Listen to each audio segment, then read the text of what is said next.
சென்னை நுங்கம்பாக்கத்தில் உள்ள அலுவலகத்தில் தமிழக வெற்றிக் கழகத்தின் தேர்தல் விஞ்ஞாபனம் வெளியிடப்பட்டது. கட்சியின் தலைவர் சந்திரசேகர் ஜோசப் விஜய், கட்சியின் பொதுச் செயலாளர் நாராயணசாமி, புஸ்ஸி ஆனந்த் உள்ளிட்ட பலர் இதில் பங்கேற்றிருந்தனர். 1. ஒவ்வொரு பெண்ணும் அதிகாரம் மிக்கவர் என்பதை பறைசாற்றும் வெற்றி மகளிர் திட்டங்கள். 2. உலகத்தரம் வாய்ந்த கல்விக்கான உத்தரவாதம். 3.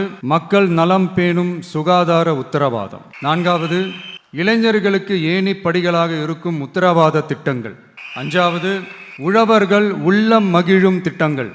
5 ஏக்கருக்கும் குறைவான நிலம் வைத்திருக்கும் விவசாயிகளுக்கு வேளாண் கூட்டுறவு சங்கங்களிலிருந்து பெறப்படும் அனைத்து பயிர் கடன்களுக்கு முழு தள்ளுபடி.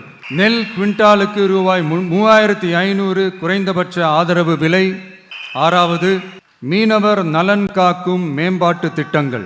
ஒவ்வொரு மீனவர் குடும்பத்திற்கும் மீன்பிடி தடை கால நிவாரணம் மற்றும் லீன் சீசன் உதவியாக ரூபாய் 27,000. பதிவு செய்யப்பட்ட ஒவ்வொரு மீனவருக்கும் ரூபாய் 25 லட்சம் விபத்து காப்பீடு.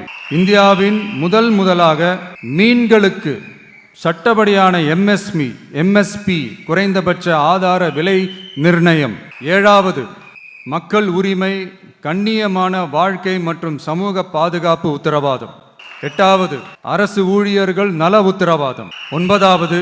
தமிழ்நாட்டின் வளர்ச்சிக்கான உத்தரவாதம். அதில் தமிழ்நாட்டின் வளர்ச்சியின் பொற்காலம் என்ற நோக்கில் 2036க்குள் 1.5 ட்ரில்லியன் பொருளாதாரம். 10. நேர்மையான நல்லாட்சிக்கான உத்தரவாதம். அரசு திட்டங்களை ரேஷன் உட்பட வீட்டிற்கே கொண்டு வந்து வழங்குதல். எக்காரணம் சொல்லியும் யாரையும் விலக்காத உத்தரவாதம்.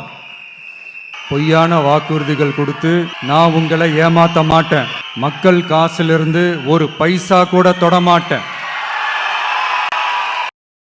இதேவேளை புதிய யுகம் படைக்கும் தாமரை வாக்குறுதி எனும் தொனிப்பொருளில் தேசிய ஜனநாயக கூட்டணியில் அங்கம் வகிக்கும் ஆளும் பாரதிய ஜனதா கட்சியின் தேர்தல் விஞ்ஞாபனம் நேற்று முன்தினம் வெளியிடப்பட்டது.